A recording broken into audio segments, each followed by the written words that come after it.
हमारे उत्तराखंड राज्य में 2 योजनाएं संचालित होती हैं समाज कल्याण के अंतर्गत। एक एससीपी के दृष्टिगत होती है, एक टीएसपी के दृष्टिगत होती है।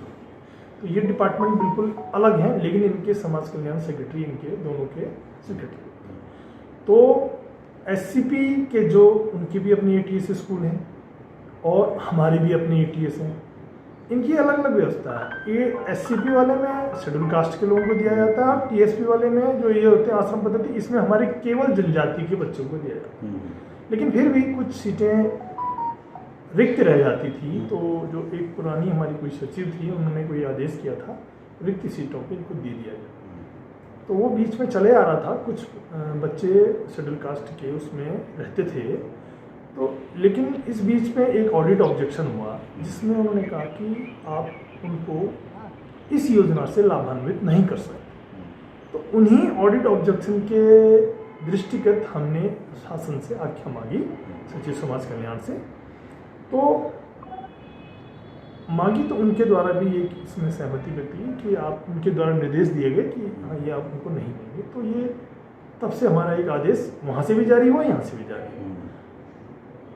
लेकिन फिर भी हमने फिर एक जो चिट्ठी हमारी जौनसार क्षेत्र से कुछ भारतीय जनता पार्टी उनकी आई थी, तो उसके दृष्टिगत हमने एक मार्ग निर्देशन सचिव समाज कल्याण शासन से मांगा है।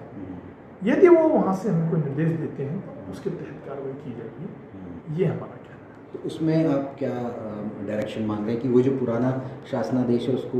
हाँ, हमने ये मांगा कि यदि सीटें वैकेंट रहती हैं तो अगर उसमें एसटी वाली वैकेंट उस भरने के बाद जो वैकेंट रह जाती हैं, अगर कुछ है तो एससी के उनको क्या हम दे सकते हैं, और ऑडिट का भी उसमें हवाला दिया है। तो ये हमने उनसे मार्गदर्शन मांगा है।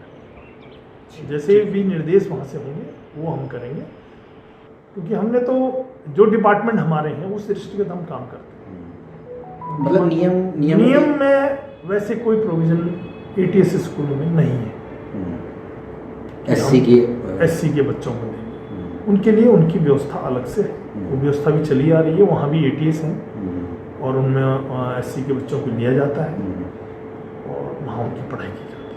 तो एससी अनुसूचित जनजाति की जो बालिकाएं हैं उनको एडमिशन नहीं दिया जा रहा है। पहले से यहाँ पे एडमिशन दिया जाता था बालिकाओं के लिए, चाहे अनुसूचित जनजाति की हो चाहे जनजाति की हो। इस बार विभाग ने पता नहीं कौन सा नियम निकाल दिया जिसमें जो है अनुसूचित जनजाति की बालिकाओं को आश्रम में जो है स्कूल में एडमिशन नहीं दी जा रहा है। तो हमारी सरकार से विनती है, निवेदन है कि आप इस मैटर को, इस समस्या को, इस जनजाति के जो अनुसूचित जनजाति के जो बच्चे हैं इनकी समस्या को सुनते हुए आप इसको संज्ञान में लें और आदेश करें कि इन बच्चों को भी स्कूल में एडमिशन मिल सके। क्योंकि यहाँ पे जो अनुसूचित जनजाति के जो एससी समाज के जो लोग रहते हैं, जिनकी ये बालिकाएं हैं, ये बहुत गरीब परिवार से रहते हैं, जो अपने बच्चों को आगे पढ़ाई के लिए नहीं भेज सकते हैं। इसलिए क्षेत्र में जो है स्कूल खुले हुए हैं जहाँ पे पहले से भी एडमिशन दिए जाते थे। इस बार विभाग ने पता नहीं कौन सा नियम निकाला जो इस समय एडमिशन नहीं दिए जा रहे हैं।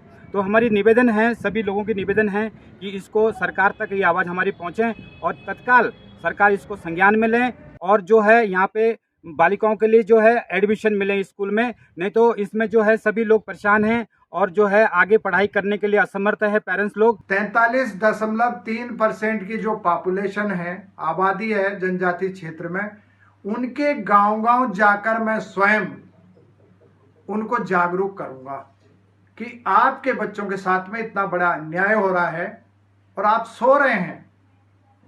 आप तैयार हो जाइए, कमर कस लीजिए बच्चों के अधिकार के लिए।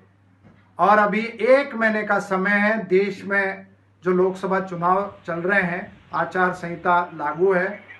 सरकार चाहे जिस मर्जी की बने, क्योंकि मैं कोई राजनीतिक पार्टी का व्यक्ति नहीं हूं, मैं एक सामाजिक आदमी हूं और एक छोटा सा सामाजिक कार्य करता हूं।